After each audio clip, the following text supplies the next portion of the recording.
Okay. நாங்க இன்னைக்கு பார்க்க போறது வந்து டெஸ்ட் 2.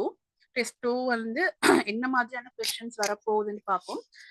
ஆல்ரெடி நாங்க டெஸ்ட் 1ல நாங்க பார்த்தோம். உங்களுக்கு வந்து ரீடிங் டைப் கொஸ்டின்ஸ் தான் கேட்க போறாங்க.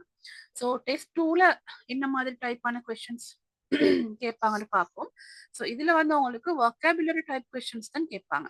ஸோ வொக்காபுலரி டைப்னு சொன்னா words, nouns, verbs, adverbs, adjectives, prepositions, conjunctions, pronouns இந்த மாதிரி டிஃப்ரெண்ட் கிளாஸஸ் வேர்ட் கிளாஸஸ் வரும். அந்த வேர்ட் கிளாஸஸ்ல உள்ளடங்குற வேர்ட்ஸை வச்சு தான் உங்களுக்கு வரும் கேள்விகள். ஸோ மீனிங்ஸ் இல்லைன்னு சொன்னா அந்த மீனிங்ஸ் அண்டர்ஸ்டாண்ட் பண்ணி பிளாங்க்ஸ் இது பண்ற மாதிரியான கொஸ்டின்ஸ் தான் உங்களுக்கு டெஸ்ட் 2ல கேட்க போறாங்க. ஸோ உங்களுக்கு இதுல பார்த்தாலே விளங்கும். ஸோ இதுல வந்து மெயினா நாங்க கன்செப்சுவல் நாலேஜ், அதாவது கன்டெக்ஸ்ட் மீனிங் நாங்க சொல்லுவோம். ஒரு பேராகிராஃப் ஒன்றோ ஒரு சென்டென்ஸ் ஒன்றோ டயலாக் ஒன்றோ தந்து அந்த டயலாகோ சென்டென்ஸுக்கு பொருத்தமான முறையில நாங்க வேர்ட்ஸ் ஆட் பண்ற மாதிரி தான் உங்களுக்கு இதுல வரும். ஸோ அநேகமா இது உங்களுக்கு நிறைய fill in the blanks இல்லைன்னு சொன்னா அண்டர்லைன் பண்ற மாதிரியான கொஸ்டின்ஸ் தான் வரப்போகுது. Most of the text types வந்து டயலாகா தான் வரும். இப்போ ரீசெண்டா டயலாக்ஸ் தான் வந்து கொண்டு இருக்குது. ரீசெண்டா ஒரு 5 இயர்ஸ் மாதிரி தொடர்ந்து டயலாக் தான் வருது. ஒரு இயர்ல மட்டும் டிஃப்ரெண்டான டெக்ஸ்ட் வந்து வந்திருக்கும். ஸோ நாங்க டயலாக் தான் வரும்ல அதுக்கு மட்டும் ரெடியாக இயலாது என்று சொன்னா திடீர்னு உங்களோட கொஸ்டின் டைப் மாற சான்ஸ் இருக்குது. ஸோ நாங்க பார்ப்போம் என்ன மாதிரியான டெக்ஸ்ட் டைப்ஸ் வரப்போகுதுன்னு சொல்லி. ஸோ உங்களுக்கு இதுல நான் தந்திக்கிறேன். இதுக்கு நாங்க சொல்றது வந்து டெக்ஸ்ட் டைப்ஸ் சொல்லி.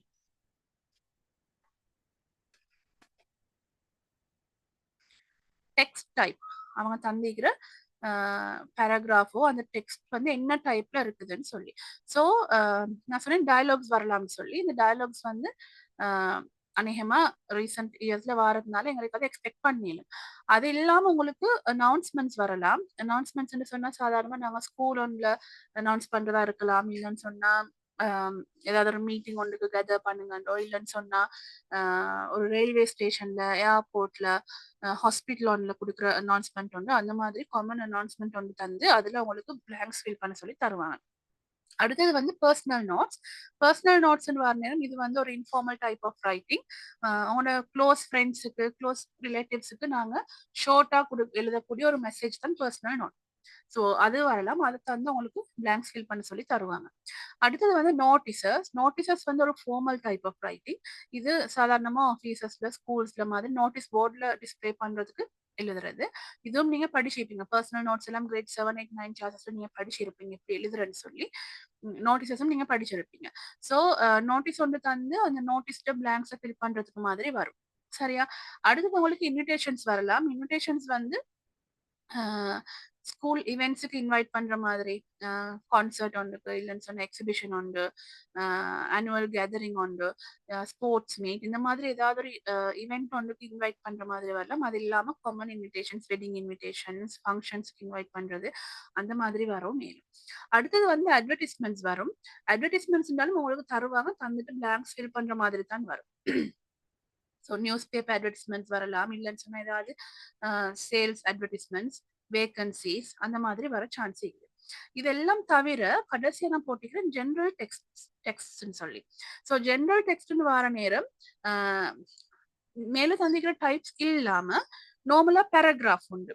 ஒரு ஸ்டோரி ஒன்றுல இருந்து எடுக்கப்பட்ட ஒரு பேராகிராஃபா இருக்கலாம், இல்லைன்னா ஒரு எஸ்ஏல இருந்து எடுத்த ஒரு பேராகிராஃப் ஆகிக்கலாம். அப்படி ஒரு பேராகிராஃப் வந்து ஒரு கிட்டத்தட்ட ஒரு 50 வேர்ட்ஸுக்கு மேல ஒரு பேராகிராஃப் ஒன்று தந்து அந்த பேராகிராஃப்ல உங்களுக்கு பிளாங்க்ஸ் தந்திருப்பாங்க ஃபில் பண்றதுக்கு. So fill in the blanks, underline பண்றது, அப்படி இல்லைன்னு சொன்னா நம்பர்ஸ், ஆல்பபெட் லெட்டர்ஸோ நம்பர்ஸ் போடுற மாதிரி தான் உங்களுக்கு இந்த கொஸ்டின் வரப்போகுது. இது உங்களுக்கு டோட்டலா 5 மார்க்ஸுக்கான ஒரு கொஸ்டின். சரியா? அப்ப இந்த கொஸ்டின்ஸை தந்துட்டு உங்களுக்கு தரக்கூடிய ஆன்சர்ஸ் வந்து இந்த வேர்ட் கிளாஸ்ல தான் வரப்போகுது. ஒன்று நவுன்ஸா இருக்கலாம், வேர்ப்ஸா இருக்கலாம், adverbs, adjectives, prepositions, conjunctions, pronouns இந்த மாதிரி வேர்ட் கிளாஸ் ஒன்ல தான் தருவாங்க. நாங்க நேத்து பார்த்தோம் open word class, closed word class 2 வகை நான் உங்களுக்கு சொல்லி தந்தேன். ஸோ ஓப்பன் வேர்ட் கிளாஸ்ல வரக்கூடிய இந்த நவுன்ஸ், வேர்ப்ஸ், அட்வர்ப்ஸ், அட்ஜெக்டிவ்ஸ்ல இருந்தும் கேள்வி வேர்ட்ஸ் தருவாங்க. க்ளோஸ் வேர்ட் கிளாஸ்ல இருந்தும் கேள்விகள் தரலாம். ஸோ அநேகமா உங்களுக்கு ப்ரிப்போசிஷன்ஸ் எல்லாம் நிறைய வரும் இந்த இடத்துல. கன்ஜங்ஷன்ஸ் வரலாம், ப்ரோனவுன்ஸும் யூஸ் பண்ணுவாங்க அநேகமா. அது தவிர உங்களுக்கு நீங்க லைஃப்ல அதாவது இங்கிலீஷ் படிக்கிற நேரமும் பேசுற நேரம் யூஸ் பண்ணக்கூடிய வொக்காபுலரி நார்மலா உங்களோட புக்ல இருக்கிற வொக்காபுலரி ஆகிக்கலாம், நார்மலா காமனா நாங்க யூஸ் பண்ற வொக்காபுலரி ஆகிக்கலாம், அதுகள்ல கேட்பாங்க.